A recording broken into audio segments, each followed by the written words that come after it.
آج سے ہزاروں سال قبل کی بات ہے کہ ملک بابل میں ایک بادشاہ کی حکومت تھی جس کا نام نمرود تھا۔ نمرود نہایت ہی سرکش اور ظالم شخص تھا۔ اس نے خدا ہونے کا جھوٹا دعویٰ کر رکھا تھا اور جو اسے خدا نہ مانتا اس پر بہت ظلم و ستم کرتا تھا۔ نمرود خود بت پرست تھا اور اپنی سلطنت میں بھی بت پرستی کی اشاعت کیا کرتا تھا۔ نمرود کا محل مختلف قیمتی پتھروں کے بنائے ہوئے بتوں سے بھری ہوئی تھی۔ اللہ نے نمرود اور بابل کے لوگوں کی طرف حضرت ابراہیم علیہ السلام کو معبود فرمایا۔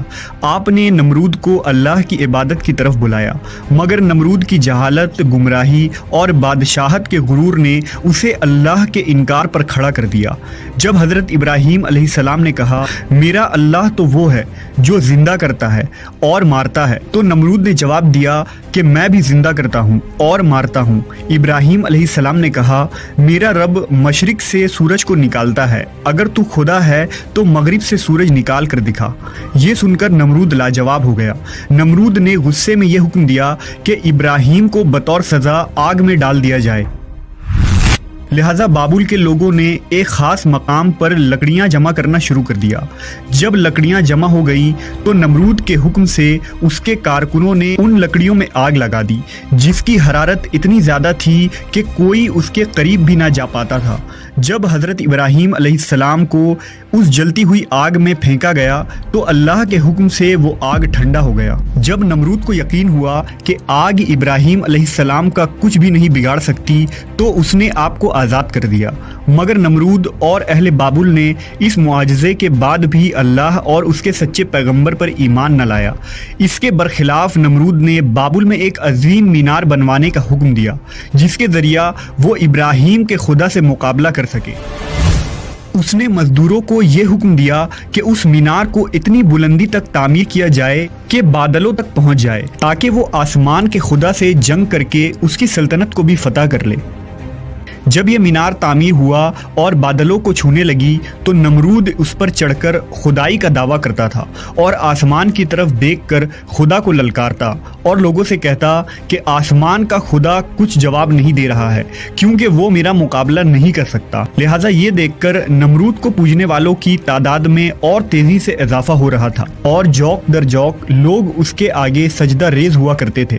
لیکن نمرود اس بات سے بے خبر تھا کہ بہت جلد وہ اللہ کے غضب کا شکار ہونے والا ہے اور ایک سخت عذاب اس پر جلد مسلط ہونے والی ہے۔ اللہ نے ایک آسمانی فرشتے کو نمرود کے دربار میں بھیجا۔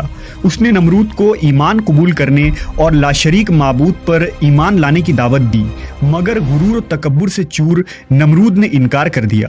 فرشتے نے نصیحت کرتے ہوئے کہا خدا کی قدرت اور طاقت تم اور تمہاری فوج سے کئی زیادہ ہے، اگر وہ چاہے تو تجھے اپنی سب سے کمزور مخلوق کے ذریعہ ہلاک کر سکتا ہے۔ لہٰذا نمرود نے خدا سے مقابلہ کرنے کا تقاضا کیا۔ فرشتے نے نمرود کو 3 دن کی مہلت دی جس میں اس نے اپنی تمام لشکر کو جمع کر لیا اور پوری طاقت و قوت کے ساتھ جنگ کے لیے تیار ہو گیا۔ تیسرے دن کی صبح اللہ نے مچھروں کا ایک بڑا لشکر بھیجا جو تعداد میں اتنے زیادہ تھے کہ سورج کی روشنی نظر نہیں آتی تھی۔ یہ مچھر پورے بابل شہر میں پھیل گئے اور نمرود کی لشکر پر حملہ کر دیا۔ مچھروں نے لشکر کے سپاہیوں کے خون چوس لیے اور گوشت چاٹ گئے، ان لوگوں کی صرف ہڈیاں باقی رہ گئیں۔ ایک مچھر نمرود کے ناک میں داخل ہو گیا اور ناک کے راستے دماغ میں گھس گیا اور مغز کھانے لگا۔ درد کی شدت سے نمرود پاگل ہونے لگا۔ اس نے اپنی تکلیف ختم کرنے کے لیے اپنے سپاہی کو سر پر ڈنڈا اور تھپڑ مارنے کو کہا۔ جب یہ لوگ نمرود کے سر پر ڈنڈا مارتے تو مچھر کاٹنا چھوڑ دیتا اور جب ڈنڈا نہ پڑتا تو پھر کاٹنا شروع کر دیتا۔ حالت اتنی غیر ہو گئی کہ اب جو شخص بھی نمرود کے دربار میں آتا وہ اسے اپنے سر پر جوتے مارنے کو کہتا۔ یوں اسے 400 سالوں تک جوتے اور ڈنڈے پڑتے رہے اور خدائی کا دعویٰ کرنے والا اتنی بڑی سلطنت کا بادشاہ ذلت کی موت مر گیا۔